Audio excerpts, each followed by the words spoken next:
There was once a young boy who lived on a hill with his parents and grandparents and drunk Uncle Bill. He got yelled at one day for scribbling with a marker pen, so he decided to run away and never come back again.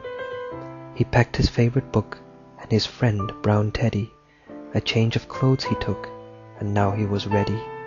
He walked down the hill and noticed a man standing very still, a big cane in his hand. "You can see me?" he asked with a big booming voice.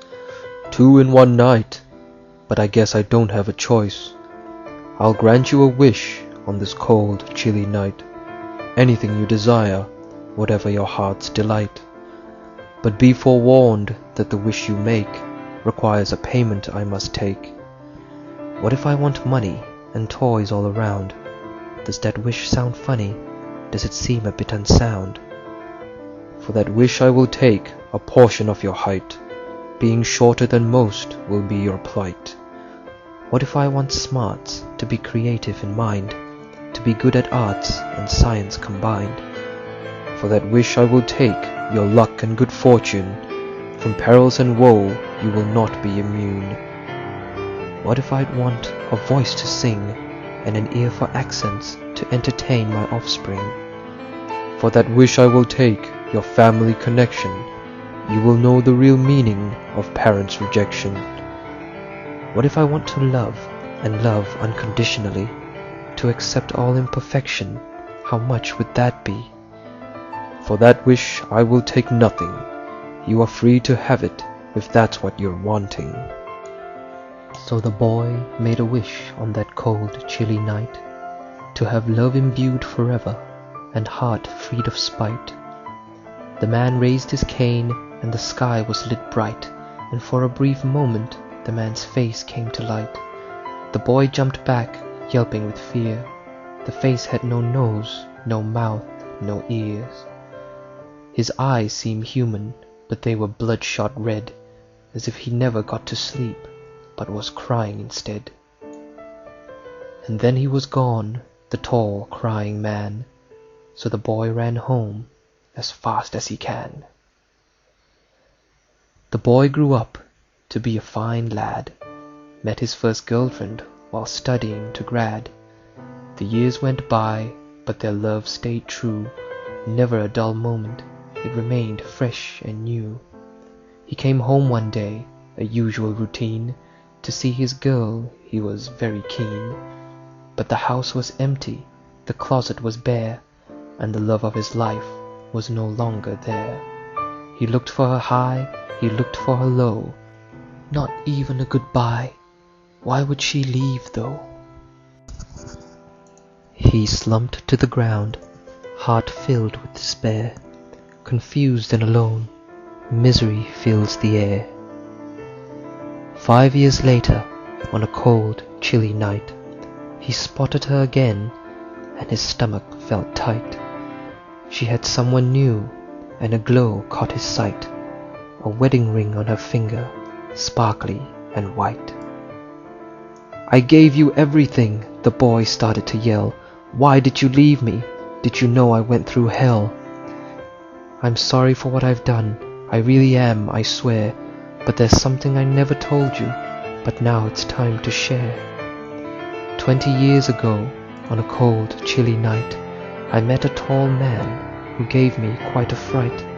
He had tears in his eyes and a cane in his hand. He granted me a wish, anything I demand. My parents constantly fought, and their life was such a mess, so I wished not to be the same, that my marriage would be the best.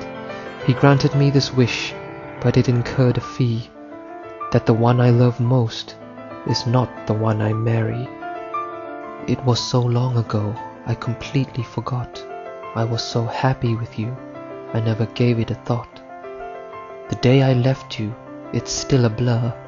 I don't remember how I ended up here. Whenever I tried to go back to you, I get terrible nightmares for reasons I can't construe. My husband has some talent and dreams to pursue. He's loyal and affluent, it's just that he isn't you." And with those words she left again, leaving the boy to relish the pain. Brimming with tears as he wiped with a hand, he thought he glimpsed the crying man. "You did this to her. What is your plan? You knew this would happen before it began." "I feed on tears, all kinds of tears, of anguish and sadness and anger and fears. My dear little boy, did you not notice the fees that I claim and their affinity, that is? The aim is to cause pain in the wish-maker's life, to make their hearts sink and teeming with strife. Then why did you not claim something from me? When I asked for love, you gave it freely. I can't read the future, but when your wish was made, I knew great pain awaits when love cannot fade. Your girl is now sad, but she will move on. She will learn to love, and forgetting you is foregone. But you, little boy, will never forget. That is what unconditional love begets. You will cry every night, you will cry every day, and supply me a feast, an endless buffet. Your tears are unrivaled, it provides me a treat. The pain of lost love is so agonizingly sweet. Before the boy could even reply, the crying man vanished in the blink of an eye. The story goes, some say eventually, the suffering killed the boy, ever so slowly.